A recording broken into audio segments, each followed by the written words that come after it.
Have you ever stopped to ask yourself why a machine that costs $3,000 feels slower than a tower half its price?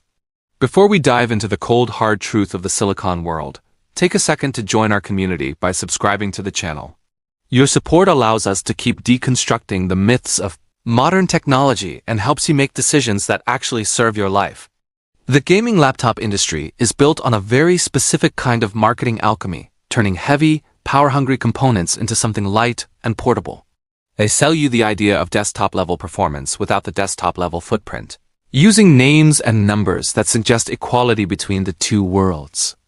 When you see a sticker that says Core i9 or RTX 4090, your brain naturally assumes you are getting the pinnacle of modern engineering.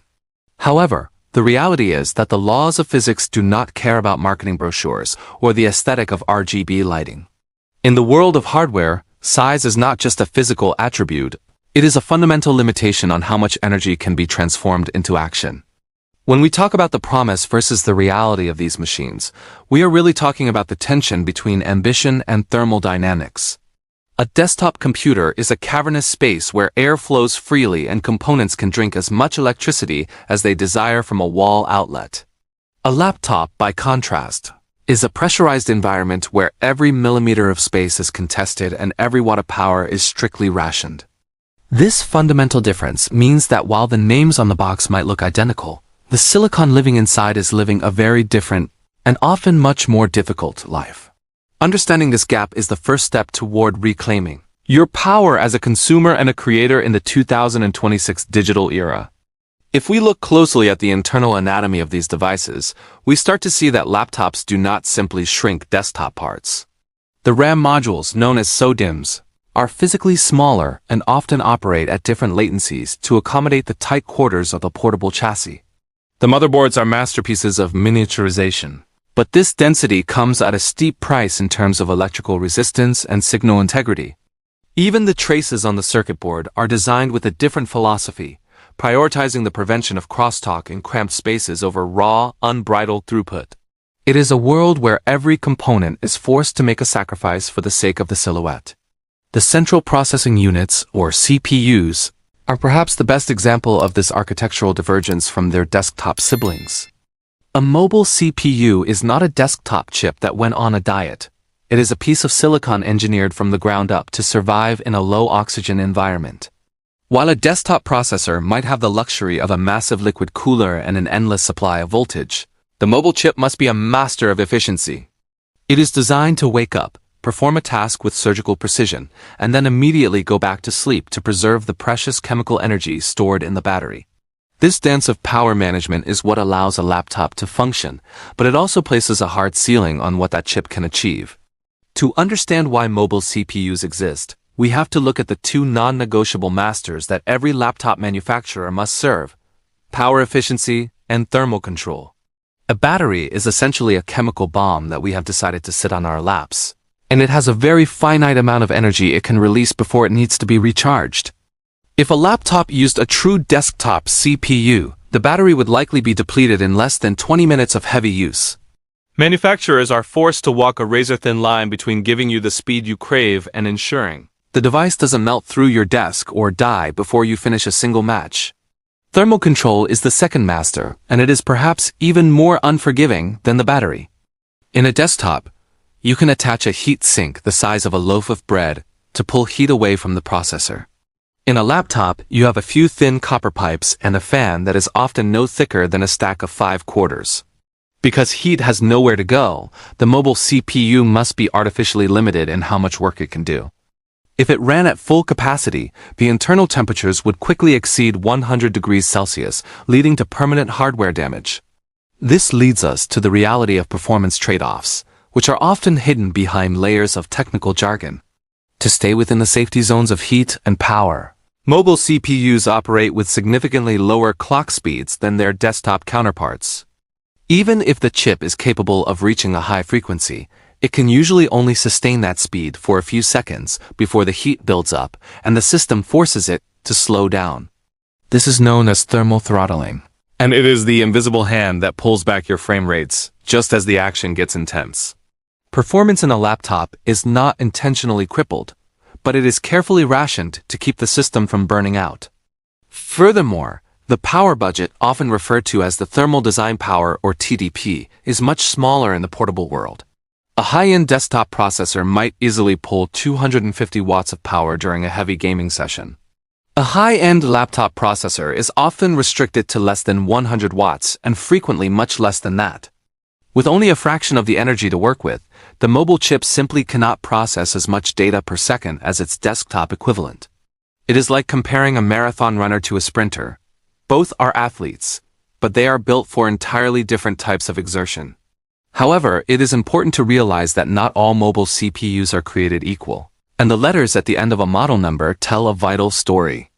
If you see an H-series designation, such as an i7-13800H, you are looking at a chip designed for high performance and higher power draw. These are the closest things we have to desktop power in a portable form, designed for thick gaming laptops with robust cooling systems. On the other end of the spectrum, you have the U and Y series chips, which are found in thin and light ultrabooks. These chips are the monks of the silicon world, living on almost no power and prioritizing 10 hours of battery life over the ability to render complex 3D environments.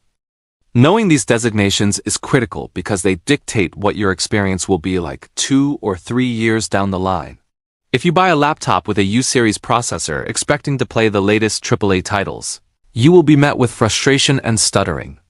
The industry relies on the fact that many consumers only see the brand name, like Intel or AMD, and not the specific tier of the chip. By understanding the hierarchy, you can align your expectations with the reality of the hardware you are purchasing. You become a participant in the technology rather than just a victim of the marketing machine. So we arrive at the inevitable question: is laptop gaming actually worth the investment? The answer is not a simple yes or no, but rather a reflection of your own priorities and lifestyle. For the person who lives in a small apartment or who travels frequently for work, the gaming laptop is a miracle of modern convenience. It allows you to carry your entire digital library and your creative tools in a single bag. The cost of this mobility is high, often resulting in a price tag that is 40 to 50% higher than a desktop with similar performance. But for many, that premium is worth the freedom. On the other hand, if your computer stays on your desk 95% of the time, the gaming laptop becomes a very expensive compromise. You are paying for a battery you rarely use and a compact form factor that actively works against your performance. In a stationary environment, a desktop offers better cooling, easier upgrades, and a much longer lifespan. When a laptop component fails or becomes obsolete, you often have to replace the entire machine. In a desktop, you simply swap out a single card or a chip, keeping your investment relevant for a much longer period of time. Yet, we must acknowledge that portability does not have to mean a complete lack of flexibility. We are living in an era where external GPUs and high refresh rate monitors can bridge the gap between two worlds. You can have a thin laptop for your daily commute and a docking station at home that transforms it into a formidable gaming rig. This hybrid approach is gaining popularity because it addresses the core weakness of the laptop while leaning into its greatest strength. It allows you to have a single machine for your entire life, rather than maintaining two separate ecosystems of data and software. Thermal management remains the primary challenge in this hybrid world, and it is an area where users can take matters into their own hands. Because laptops are so thermally constrained, simple accessories like a high-quality cooling pad or even just lifting the rear of the device can have a measurable impact on performance. Unlike desktops, where customization can lead to wildly different results, laptops are very predictable. Because the manufacturer has already tuned the hardware to its absolute limit. The benchmarks you see online are usually a very accurate reflection of what you will experience at home. This predictability gives you a level of buying confidence that is often missing in the world of custom-built PCs. When you are choosing your path, you must be honest about where you spend your time. If you do not truly need to move your computer, do not let the sleek designs of gaming laptops tempt you away from the superior value of a desktop. But if your life is one of constant movement, seek out the high-performance 8 series chips and pay close attention to the cooling reviews of the specific model you want. Do not just look at the specs on the box, but look at how that machine handles heat after 2 hours of heavy load.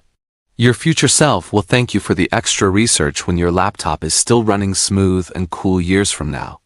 In the end, Mobile CPUs and the laptops they power are not weaker by accident, or by a lack of effort from engineers. They are masterpieces of restraint, engineered under strict physical constraints that desktop components never have to face. They represent a different kind of power, the power of efficiency and the elegance of doing more with less. When you choose a gaming laptop with a clear understanding of its limitations, you are not just buying a computer. You are choosing a specific way of interacting with the world. You are choosing mobility over raw force, and there is a profound beauty in that choice if it aligns with your goals. As we look toward the future, perhaps the lesson here is that everything in life comes with a trade-off. We often want the best of both worlds, the power of a giant and the weight of a feather, but nature rarely allows for such extremes without a cost. Whether you are choosing a computer, a career, or a lifestyle, you must ask yourself what you are willing to sacrifice. Are you willing to pay more for the sake of freedom, or would you rather have more power at the cost of being anchored to one spot? There is no wrong answer, only the answer that is right for you in this moment. I hope this exploration has given you a deeper perspective on the machines we use every day and how they shape our digital lives. Knowledge is the only tool that doesn't lose its value over time. And understanding the why behind your hardware is the best way to ensure you are always in control. If you found value in this story, please subscribe to the channel and share your thoughts in the comments below. What is the one thing you value most in your setup? Is it the raw power of a desktop or the nomadic freedom of a laptop? Let's start a conversation and learn from each other's experiences.